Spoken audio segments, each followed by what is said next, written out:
from Augusta. We're watching News 1226 at 11. And as we move closer to a first alert this weekend with possible storms on the way, we will get the latest details from our first alert meteorologist in just a moment. That's Mikhail. I'm Courtney. Want to say good evening to you. Thanks for joining us. We appreciate you. We start with making the roads safer. That is what is on the minds of leaders in the city of Aiken after a public safety meeting this afternoon. You're taking a look at some of the roads included in a possible safety improvement plan. Those roads include Silver Bluff and Powder House roads. Your Kennedy Payne was at the meeting this afternoon where residents and leaders worked together to outline a plan. Since 2017, there have been 38 traffic-related deaths in Aiken, which is why the city says they're working on a plan to have 0 traffic-related deaths or serious injuries in Aiken by 2040. Paving the way for safer roads. We actually received a grant to do a Safe Streets for All study for the city of Aiken. Whether you're walking, biking, or driving. Taking a 1-mile buffer around the city, and they determine where those higher injury networks are, and then begin to drill down and try to look at what we can actually do to try to mitigate some of those concerns. Andrew Hendricks has lived in Aiken County for more than 20 years. He says there's always room for improvement. There's a few spots on my drive to and from work. I've seen a few near misses, a couple of collisions, and there's a few places that I've thought for years probably needed a traffic signal and they haven't had one. Maria Moultrie is the planning director for the city of Aiken. She says most high injury networks happen on just about 2% of city roads. Some of the top ones obviously would be the Whiskey Road corridor. We have some other areas that are sort of within our county-city interfaces around Rutland and York Street. But the goal is to put a stop to any traffic-related death or injury. I've seen some places where they're talking about new medians, maybe a new traffic signal here or there that would help funnel people into safer turns. Left turns are always dangerous, especially in high traffic areas. The city says to make it happen, they need your help. We can analyze data all day long, but if it's not really affecting the people that have to live in our city, then, what's the point? If you missed today's input meeting, there's another one tomorrow from 1 p.m. to 2:30 p.m. at the Odell Weeks Activity Center. All right, Kennedy, we thank you for that tonight. And we head to weather as we take a look at the full story on Wrdw.com. A fire destroyed a house, a vehicle, and 5 acres of land this afternoon near Beach Island. Officials say the fires at Forest Drive near Old Jackson Highway started after the owners tried to burn leaves. Multiple fire crews responded from Aiken County, and they were able to keep the fire from spreading to other structures. And the new fallout over the mass layoffs at the Department of Education. Group. On your sideline, sponsored by Chandler Law Firm. The free agency frenzy continues around the NFL. DeMarcus Lawrence from Silver Bluff, his contract expired with the Cowboys. Despite having an interest with staying with the same team who gave him a call in the second round back in 2014, he's packing his bags for the West Coast. The Seattle Seahawks picked him up for a 3-year deal worth up to $42 million. He gets 18 guaranteed. The defensive end played in just 4 games last fall. He was sidelined from a midfoot sprain. He still managed 14 tackles and 3 sacks in those 4 games, though. The 4-time Pro Bowler spent 11 seasons in Dallas, registering 61.5 sacks in that time.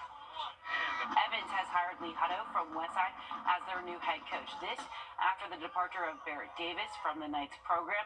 Hutto has spent most of his coaching career on this end of the Peach State. Prior to his 4 years with Westside, he had stops at Thompson, ARC, Washington, Wilkes, and Warren County. Hutto led Westside to its best start in 2 decades this past fall. He knows what turnover can mean for a program. This is Evans' 3rd head coach since 2020. No, I don't think it's a rebuild whatsoever. I think it needs some change. It just needs a little bit more structure, a little bit more organization, some accountability, some discipline. So it's not a wholesale coming in, I got to change everything. We got to add to our coaching staff. We really want to build our staff, get some more high quality coaches in here. But once again, you got a lot of pieces in place. Seems like it'll be a fun fall for him. Westminster Augusta's long-standing quarterback is now bound for a collegiate program. Levi Murphy has signed with Nebraska Wesleyan. He leaves behind a few school records with the Wildcats, throwing the most passing touchdowns in a season with 38, most TDs in a career with 113, and the most passing yards growing just shy of 6,000. His dad was his head coach. 18 former dogs working out at UGA Pro Day. Biggest name, linebacker Jalen Walker, did not do drills in front of media, instead opting for a private workout on April 17th in Athens, while Malachi Starks ran some DB drills, trying to solidify his first-round projection. Another seemingly sure first-rounder was Michael Williams. He ran the 40-yard dash, telling reporters today that felt like a bit of deja vu for him. I was warming up for my 40 and I looked at that little deck we did over there.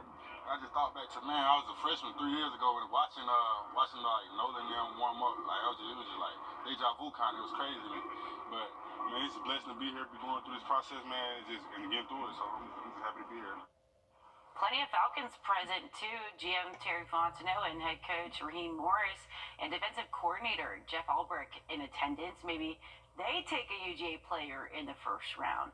They were chatting it up with Jalen Walker, so maybe he goes to the Falcons. Time and temp, brought to you by your First Alert weather team. The weather, it's something that affects us all every day. From sunny to severe and anything in between. This is why we First Alert. During the room. Thanks for watching News 12 on your side. Parker's Kitchen is my new daily coffee stop. Gourmet beans are freshly ground for every cup. Get your own cup of great tasting, freshly brewed coffee at Parker's Kitchen. Live from Augusta, you're watching News 1226 this morning. Aiken leaders are working to improve the safety of the city's roads, and they want to hear from you later today. And a family is trying to move on after losing loved ones during Hurricane Helene. We're going to show you what they're doing to remember them coming up. Plus, the U.S. Secretary of Agriculture visited Georgia this week to give updates to farmers and leaders. We'll have all these stories and much more coming up in just a few minutes. But first, good morning. Thank you for joining us. I'm Nick Proto.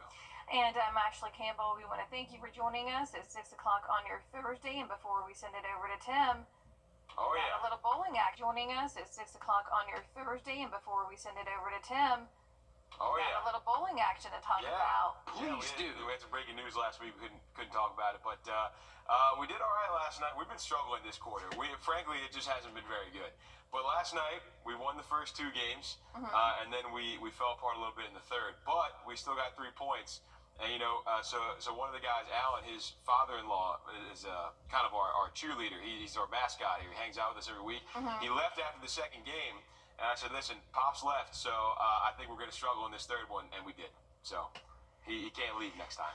Oh, he's got to stick around. Got to stick it out. He's the good luck charm. Yep. The 2 weeks he wasn't there, we were really, really bad earlier this quarter. So got to make sure he sticks around for us. Well, it's good you found some rhythm. It's good you found that rhythm last night. Get back on track a little bit more because it's getting close to getting dicey. To playoff time. That's true. So you got to get back in the swing of things, guys. Get the dirty ones out of the way, even though you've already qualified. So time to get back on track. Well done, all right? Well done, group.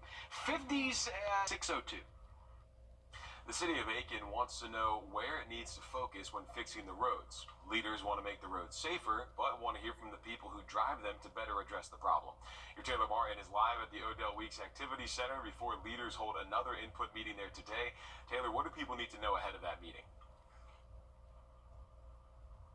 Well, Nick, that meeting is going to be today here at Odell Weeks from 1 to 2:30 p.m. And leaders are saying they need community input in order to achieve their overall goal of making the roads safer. Since 2017, there have been 38 traffic-related deaths in Aiken. It's why city leaders are working on a plan to make the roads safer with the help of a grant from the U.S. Department of Transportation. The city's planning director says most high-injury networks happen on about 2% of the roads in the city. They're hoping to put a stop to any traffic-related death or injury. We can analyze data all day long, but if it's not really affecting the people that have to live in our city, then, what's the point? Again, you can come here to Odell Weeks at 1 today to get give any input to city leaders on what that will look like. Okay, thanks for that, Taylor. And that meeting is going to go till 2:30 today. Taylor Martin live at the Odell Weeks Activity Center for us this morning. Time now 6:03. It has been more than 160 days since our area was hit with the biggest natural disaster we've ever seen. Hurricane Helene damaged businesses and homes all across the area, and families lost loved ones and are still grieving. Steve and Isaac Donahue's family say that the great-grandfather and grandson spent every day together. Isaac's mother says that a tree cut through their home when the hurricane hit. Steve and Isaac didn't make it. They tell us that there is some comfort knowing the pair will never have to live a day away from each other. I have my dad in a little Hammer and Isaac's in the little game control. They're always together. They'll always be together. The emotional toll could be here for a while for so many people impacted by this. The Red Cross says that they see people on high alert even when a bad storm rolls through. For other people affected by Hurricane Helene, relief should be coming from the federal government later this month. Congress set March 21st as the date to start handing out money from a $100 billion relief package passed in December, but it could be coming sooner. The U.S. Secretary of Agriculture announced yesterday the aid will be dispersed before that deadline. A suspect is in jail accused of shooting his ex-girlfriend nearly a month ago. 28-year-old Martise Paris was arrested earlier this week. Richmond County investigators say that he and the victim got into an argument which led to the shooting on Linderwood Drive February the 16th. Deputies say that Paris shot the victim in her thigh, then left the scene. He faces aggravated assault as well as a weapons charge. A 17-year-old is under arrest in connection to an armed robbery of a U.S. postal mail carrier. U.S. Marshals and the Richmond County Sheriff's Office arrested Darian Williams. He's charged with armed robbery. Officials say back in November, 2 suspects robbed a mail carrier. Since then, another juvenile has also been arrested. 2 people connected to Williams were arrested as well, including his mother, charged with giving false statements and writings, and the other, Williams' uncle, charged with harboring a fugitive. We're learning more about a shooting in Aiken County that we first brought you here as breaking news yesterday morning. No one was hurt when shots were fired between deputies and a suspect. Aiken County deputies say they responded to a domestic situation at the Palisades at Langley Pond. This was around 1 o'clock in the morning. 38-year-old Darius Porter was arrested. Deputies say he was banging on a woman's door before shooting into the breezeway of the apartment. When deputies tried to detain him, he failed to comply and shot at the deputies. The sheriff's office says none of their deputies were hurt, and Porter is in custody uninjured as well. Porter is charged with aggravated breach of peace, with more charges possible. SLED is investigating. The Edgefield County Sheriff's Office says it's going to be moving into its new law enforcement center. This is from the ribbon cutting that took place in January. Because of the move, the administrative and records divisions are going to be closed today and Friday. Officials say inmate visitation will also be impacted. They do expect normal business hours at the new center on Star Road to start on Monday. In just a few weeks, patrons will be flocking to Augusta for Tournament Week, and the Augusta Regional Airport announced more direct flights to the area to bring them here. Delta and American Airlines will be offering direct flights to and from Augusta from Atlanta, New York City, Detroit, Minneapolis, Boston, Washington, D.C., Austin, Charlotte, Miami, Chicago, Boston, Philadelphia, and Phoenix. Tournament Week starts April 7th and goes through the 14th. The U.S. Secretary of Agriculture visited Georgia to meet with farmers and agricultural leaders. Brooke Rollins' visit to the capital also comes in the midst of a trade war between the country and our biggest trading partner that's worrying farmers. She pointed to Trump's first term where he awarded... Yes.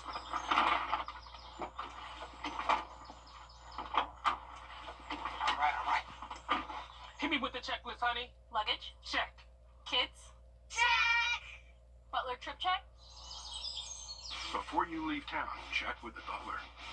With our complimentary trip check, we'll inspect all your major safety components and parts to ensure your car is running its best. With multiple locations convenient to you, just let the butler do it. Ordinary is the aisle life. Hi, Suzanne Lily Honeymichael here with Hardwood Floors and More. We truly appreciate the opportunities we've had to work in so many homes over the years. And now we want to invite you to our showroom to discover why we are the company that friends recommend. Our quality products, knowledgeable staff, and the tremendous skill set of our technicians is what has made Hardwood Floors and More the most trusted locally owned business for over 30 years. Hardwood Floors and More, so much more in store for you. Doing your task. Talking mid and upper 70s today and tomorrow. There's still that storm threat going into the weekend. Talking about the first alert for Sunday coming up in just a little bit. Arriving here at 6:32. Aiken city leaders say road safety is a major concern to them, and they want to hear from you on what they can do to help. They say roads like Silver Bluff Road and Powder House Road could be included in a safety improvement plan. Your Taylor Martin is live this morning at the Odell Weeks Activity Center, where you can voice your concerns later today. Taylor, what can people do to help?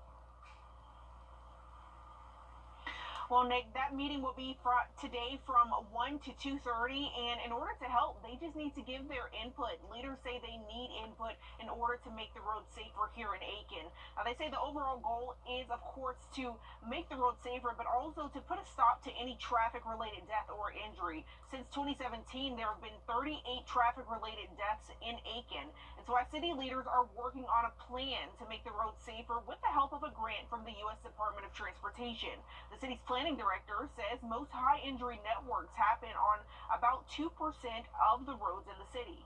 Taken a 1 mile buffer around the city, and then they determine where those higher injury networks are, and then begin to drill down and try to look at what we can actually do to try to mitigate some of those concerns. Now, they say they need input from the community in order to reach their goal of making the road safer here in Aiken. So again, that meeting is going to be here at Odell Weeks today from 1 to 2:30.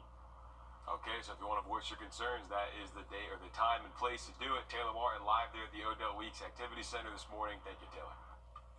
An I-team investigation is the focus of U.S. Senators John Ossoff and Raphael Warnock. They launched an inquiry with the U.S.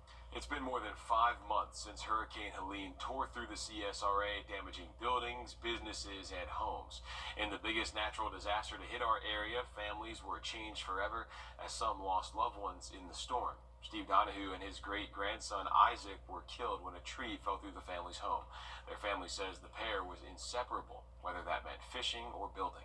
Since day one he was born, they were inseparable. His great-grandbabies, all 6 of them, those were his reason for living. If it would have been only one of them, the other one would have grieved.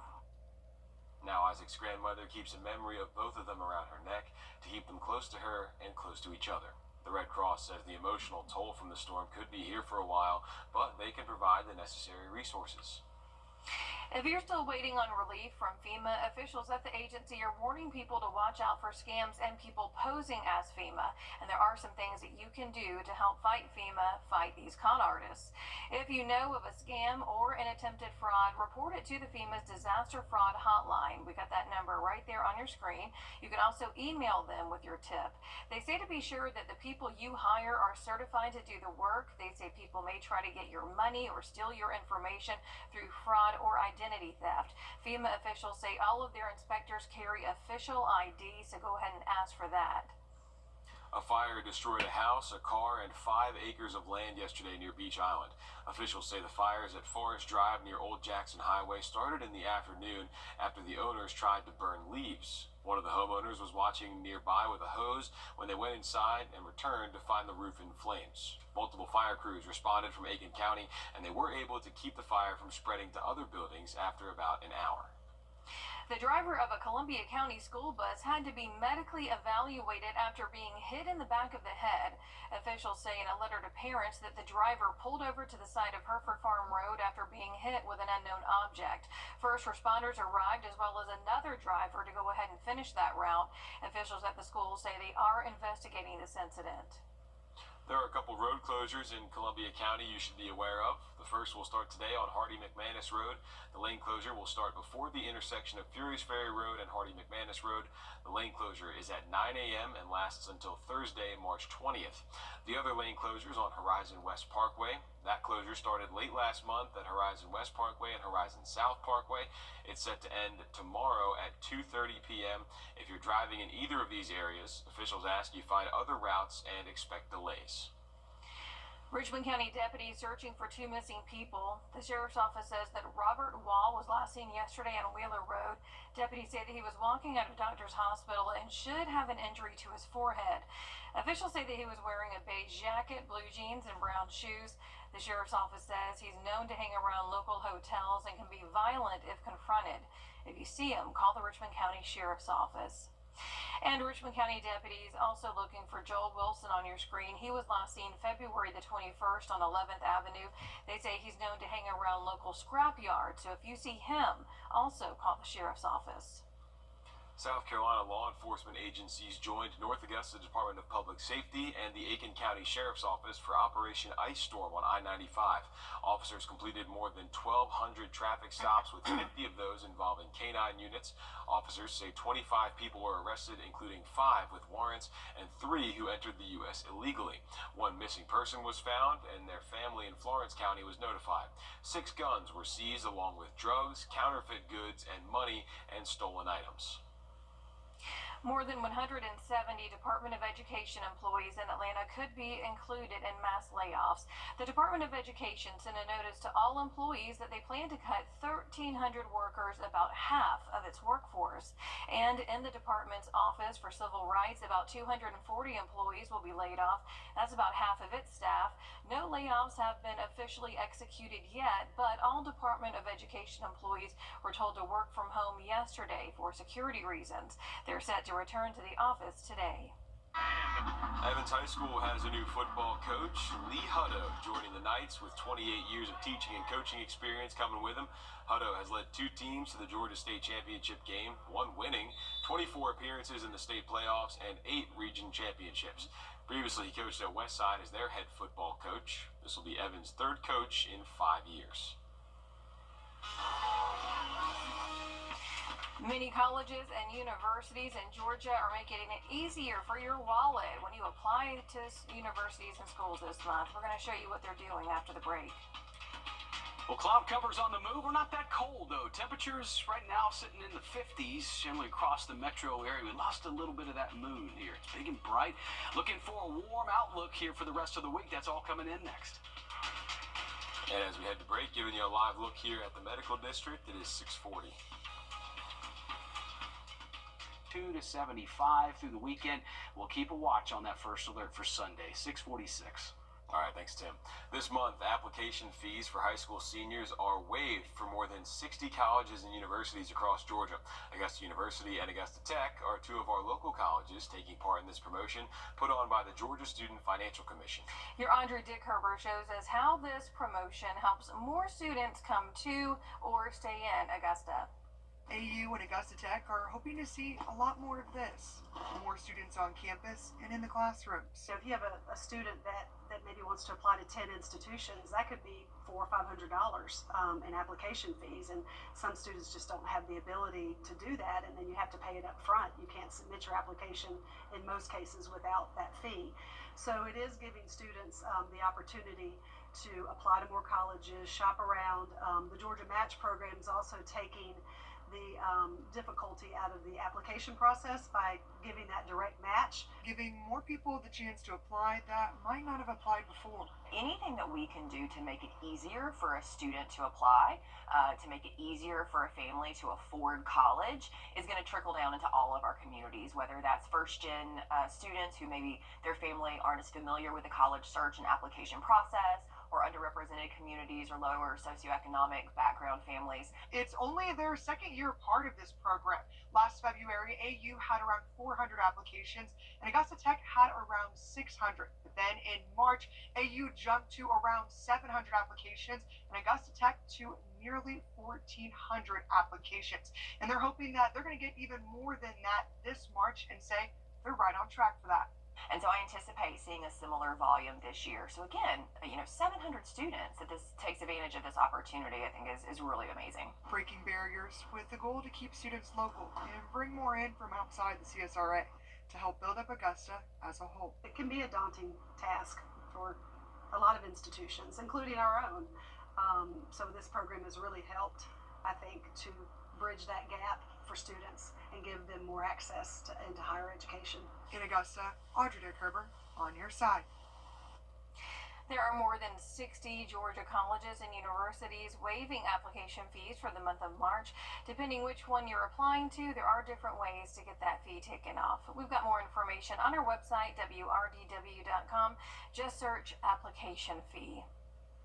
Georgia's first black congressional representative in more than a century turned another year older yesterday. Andrew Young celebrated his 93rd birthday yesterday. The city of Atlanta helped to celebrate his birthday with a digital mural at the top of Georgia's own credit union building. In addition to serving in the U.S. House, he's a former United Nations ambassador, a mayor of Atlanta, and civil rights leader working with Dr. Martin Luther King Jr. Taking you to break now, giving you a live look at Grovetown at I-20. We're coming up on 650.